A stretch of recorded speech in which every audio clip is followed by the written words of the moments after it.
ಇವತ್ತು ನಾವು ಒಂದು ಚಪಾತಿ ಅಥವಾ ದೋಸೆಗೆಲ್ಲ ಬೆಸ್ಟ್ ಕಾಂಬಿನೇಷನ್ ಬೆಂಡೆಕಾಯಿ ಪಲ್ಯ ತೋರಿಸೋಣ. ಸೊ ಫಸ್ಟು ಎಣ್ಣೆ ಹಾಕ್ಕೊಂಡು 2 ಟೇಬಲ್ ಸ್ಪೂನ್ ಸಾಸಿವೆ ಚಿಟಪಟ ಅಂದಮೇಲೆ ಈರುಳ್ಳಿನ ಹಾಕಿ ನಾನಿಲ್ಲಿ 3 ಈರುಳ್ಳಿನ ಸಣ್ಣದಾಗಿ ಹಚ್ಚಿಟ್ಕೊಂಡಿದ್ದೀನಿ. ಸೊ ಈರುಳ್ಳಿ ಟ್ರಾನ್ಸ್ಪರೆಂಟ್ ಆದಮೇಲೆ ಬೆಂಡೆಕಾಯಿ ನಾನಿಲ್ಲಿ ಒಂದಷ್ಟು ಅರ್ಧ kg ಬೆಂಡೆಕಾಯಿ ತೊಗೊಂಡಿದ್ದೀನಿ.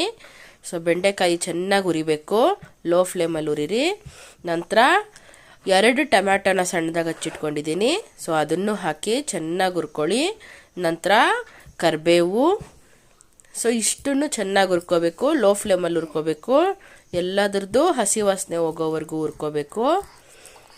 ನಂತರ ಇದಕ್ಕೆ 1 ಟೇಬಲ್ ಸ್ಪೂನ್ ಅರಿಶಿನ ಹಾಗೆ ರುಚಿಗೆ ತಕ್ಕಷ್ಟು ಉಪ್ಪು ಹಾಕಿ ಫ್ರೈ ಮಾಡಿ, ಲೋ ಫ್ಲೇಮಲ್ಲಿ ಚೆನ್ನಾಗಿ ಮಿಕ್ಸ್ ಮಾಡಿ.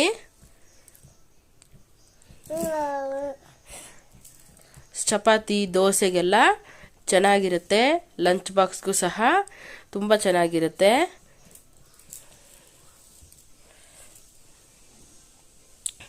ಸೊ ಇದನ್ನು ಚೆನ್ನಾಗಿ ಫ್ರೈ ಮಾಡಿ, ಲೋ ಫ್ಲೇಮಲ್ಲೇ ಫ್ರೈ ಮಾಡಿ. ಹೈ ಫ್ಲೇಮ್ ಇಟ್ಕೊಂಡ್ಬಿಟ್ರೆ ಸೀದೋದಂಗೆ ಆಗುತ್ತೆ, ಬಟ್ ಬೆಂದಿರಲ್ಲ.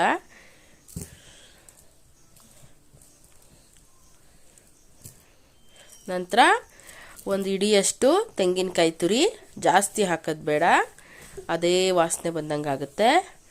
ಸೊ ತೆಂಗಿನಕಾಯಿ ತುರಿನೂ ಹಾಕಿದ್ಮೇಲೆ ಇನ್ನೊಂದು ಸತಿ ಫ್ರೈ ಮಾಡಿ ಎಲ್ಲ ಚೆನ್ನಾಗಿ ಮಿಕ್ಸ್ ಮಾಡಿಬಿಟ್ಟು, ಸೊ ಇದಿಷ್ಟು ಪದಾರ್ಥನ ಚೆನ್ನಾಗಿ ಲೋ ಫ್ಲೇಮಲ್ಲಿ ಫ್ರೈ ಮಾಡಿ. ನಂತರ ಇದೆಲ್ಲ ಬೆಂದಿದೆ ಅಂತ ನಿಮಗೆ ಗೊತ್ತಾದ ಮೇಲೆ ನಾವಿವಾಗ ಆಗಲೇ ವಾಂಗಿಬಾತ್ ಪುಡಿನ ನಿಮಗೆ ಹೇಗೆ ಮಾಡೋದು ಅಂತ ತೋರಿಸಿದ್ವಿ. ಸೊ ಆ ವಾಂಗಿಬಾತ್ ಪುಡಿನ ನಾವಿಲ್ಲಿ 2 ಟೇಬಲ್ ಸ್ಪೂನ್ ಹಾಕ್ತಾಯಿದ್ದೀವಿ.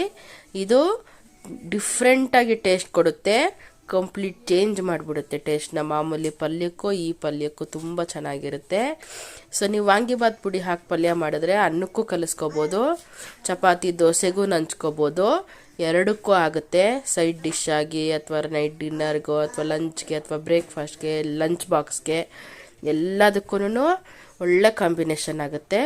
ಸೊ ನೀವು ಈ ರೀತಿ ಪಲ್ಯನ ಮನೇಲಿ ಟ್ರೈ ಮಾಡಿ, ನಿಮ್ಮ ಮಕ್ಕಳು ಮನೆಯವ್ರಿಗೆ ಕೊಡಿ.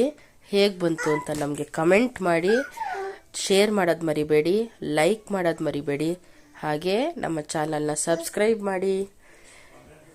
Thanks for watching. Bye bye.